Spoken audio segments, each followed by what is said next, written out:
मैं सेराराम गुंगरवाल स्कूल श्री राम गोपाल गाड़ोदिया उच्च प्राथमिक आदर्श विद्या मंदिर ऑनलाइन क्लासेस में आपका स्वागत है।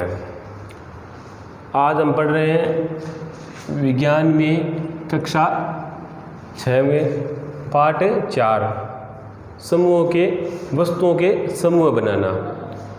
हमने पिछले वीडियो में ये बनाया, पिछले वीडियो में इसी पाठ का वीडियो बनाया था। उसमें पढ़ा था पदार्थों के गुणों के बारे में पढ़ा था। हमारे आसपास पदार्थ जो वस्तुएं हैं उनसे कौन कौन से पदार्थ बनाए जाते हैं, उन वस्तुओं को एकत्रित करके उनके गुणों के बारे में, जैसे कई पदार्थ ठोस होते हैं, कई चमकीले होते हैं, कई खुरदरे होते हैं, इसके बारे में हमने चर्चा की थी। आज हम क्रियाकलाप 5 पढ़ेंगे वस्तुओं के समूह में बनाना में। इसमें विलेय अथवा अविलेय ऐसे पदार्थ या वस्तुएं जो जल में आसानी से मिश्रित हो जाती है, और कई ऐसे पदार्थ या वस्तुएं जो जल में मिश्रित नहीं होती है। तो आज आपको बताते हैं विलेय। जैसे ये गिलास है, इस गिलास को पानी से आधा भर लिया हमने। दूसरा गिलास जिसे मैं अंकित किया B से, इसे भी पानी से आधा भर लिया। इस गिलास में हमने नींबू का रस,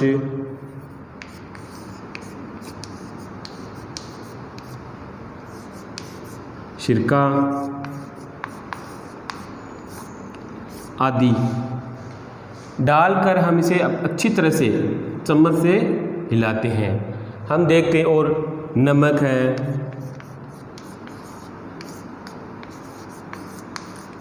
चीनी है या शक्कर, जो भी। गिलास A में हमने नींबू का रस है, सिरका है, नमक, चीनी या शक्कर को इस 1 चम्मच डाल के हम अच्छी तरह से इसे हिलाते हैं। हिलाने पे हम देखते हैं कि ये जो नींबू का रस है, सिरका है, नमक है, चीनी है, इसका अलग अलग हम परीक्षण करके देखते हैं कि ये जल में आसानी से घुल जाता है। इस जल में, इस गिलास में हम नारियल का तेल, मिट्टी का तेल,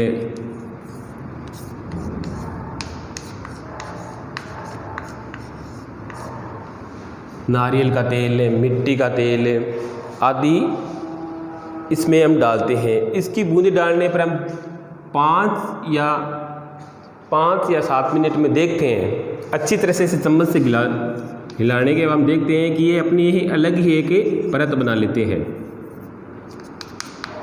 क्योंकि ये जल में अविलेय है। मिट्टी का तेल है, नारियल का तेल है, सरसों का तेल है, जो भी है। तो इसे हिलाने के बाद 5-7 मिनट बाद हम देखते हैं कि ये अपनी पानी से अलग ही एक परत बना लेते हैं। इसका मतलब है कि ये जल में अविलेय है। तो इस परीक्षण से हम बता सकते हैं कि जल में कौन सा विलेय होता है, कौन सा अविलेय होता है। आगे हम पढ़ते हैं कुछ द्रव्य, जैसे कुछ द्रव्य जल में अच्छी तरह से भली भांति मिश्रित हो जाते हैं और B में कुछ नहीं। अगले क्रियाकलाप में हम पढ़ेंगे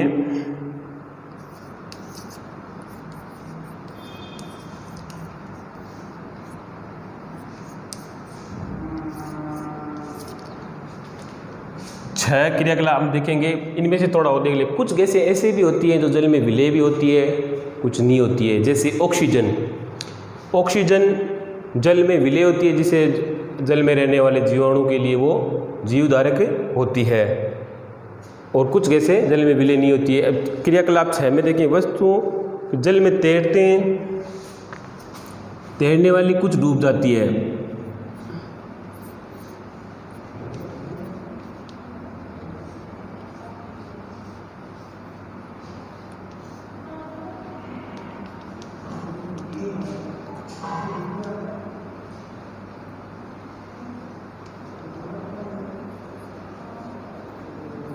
जैसे हम देखते हैं कि नदी के किनारे सूखे पत्ते, लकड़ियों के छिलके, लकड़ियाँ, कंकर, मिट्टी, ऐसे कई चीज़ें लेते हैं। हम एक गिलास में इसमें ऐसे कुछ वस्तुएं डालेंगे जैसे कंकर है, मिट्टी है, पेड़ पौधों की सूखी पत्तियां हैं, प्लास्टिक की थैलियां हैं जो हमारे नदी नालों के किनारों पे पड़ी रहती है। हम कोई सरोवर पर जाते हैं तो हम देखते हैं कि तालाब में कौन सी वस्तुएं उसके ऊपर सतह पर तैर रही है, कौन सी वस्तुएं तैर नहीं रही है। अब हम ध्यान से देखेंगे तो मिट्टी, कंकड़, पत्थर वगैरह तो वो क्या है, गिलास के तल में एकत्रित हो गई क्योंकि वो आसानी से डूब गए भारी होने, क्योंकि इन वस्तुओं का भार होने के कारण से इसमें क्या है, घनत्व कम होने, घनत्व अधिक होने के कारण ये पानी में डूब गए।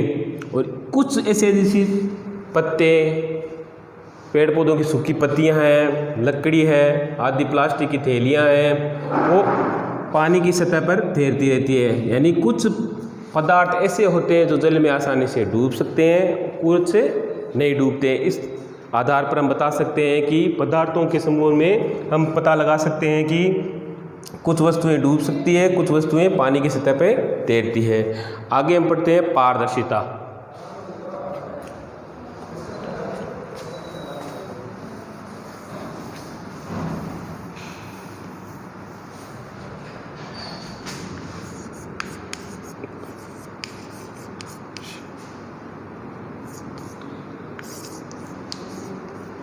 पारदर्शिता, अपारदर्शिता।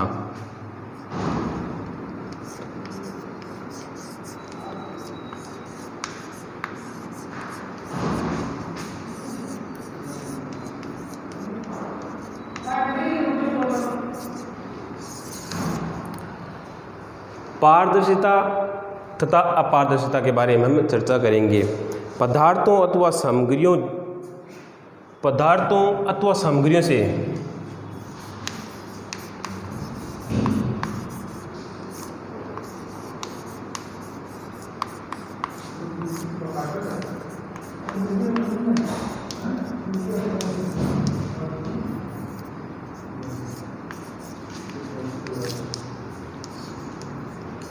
से होकर, यानी पदार्थों अथवा सामग्रियों से होकर वस्तुओं को देखा, जिसे आसानी से देखा जा सकता है, वो पारदर्शी है। पदार्थों या सामग्रियों से होकर, जैसे सामग्रियों से होकर देखा जा सकता है, उन्हें हम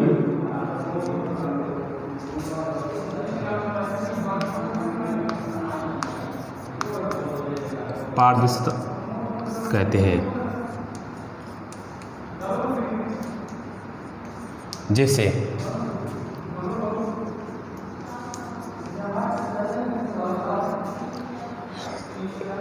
ऐसे पदार्थ अथवा सामग्री जिनसे होकर हम आसानी से देख सकते हैं, जैसे इनका उदाहरण जैसे कांच,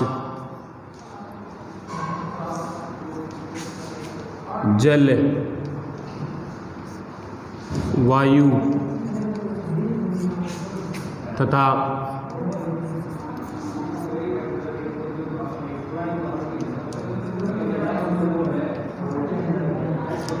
प्लास्टिक की कुछ वस्तुएं आदि उदाहरण है।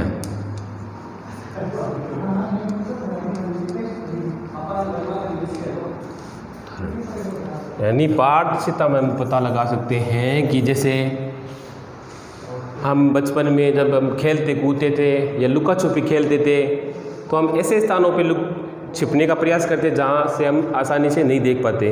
हम खिड़कियाँ जिनमें कांच लगे हैं या जो शीशे हैं उनके पीछे हम नहीं छिपते थे, क्योंकि उनसे हम आसानी से अगले वाले को दिख सकते थे। इसी प्रकार हम कह सकते हैं कि कांच एक पारदर्शी है।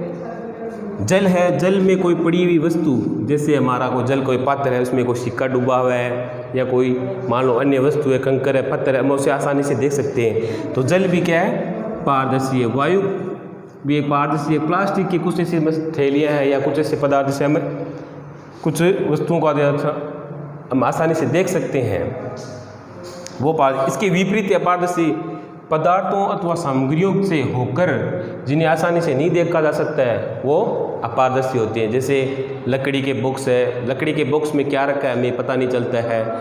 गत्ते के डब्बे हैं, जैसे दुकानदार है, दुकानदार अपने दुकान में बिस्किट्स है या कुछ कई भी वस्तुएं जो जैसे अपने कांच के डब्बों में या ऐसे पारदर्शी पदार्थों में रखते जिसे ग्राहक आसानी से देख सकते हैं। जैसे मान लो बिस्किट हो गए, नमकीन हो गए, कई ऐसे पदार्थ हैं वो समूह के आधार पर इसे जैसे साबुन की थैलियाँ हो गई और बिस्किट्स हो गए, वो अलग अलग समूह के आधार पर रखते हैं, धान को अलग रखते हैं। इस आधार पर हम बता सकते हैं पारदर्शी अपारदर्शी।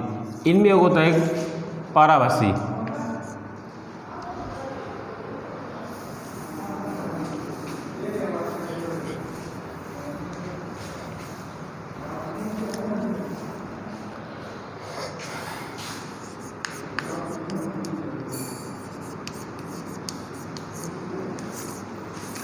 पाराभासी से मैं कहते हैं जिसे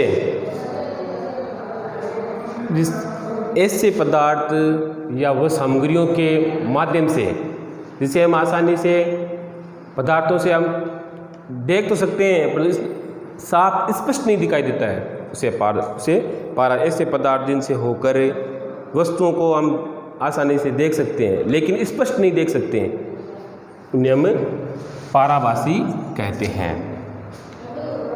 जैसे मान लो एक आप कागज़ की शीट लीजिए, कागज़ की शीट लेने पर कागज़ की शीट ली आपने, कागज़ की शीट लेने पर इसके एक तरफ हमने प्रदीप्त यानी जो जलता हुआ बल्ब एक साइड किया।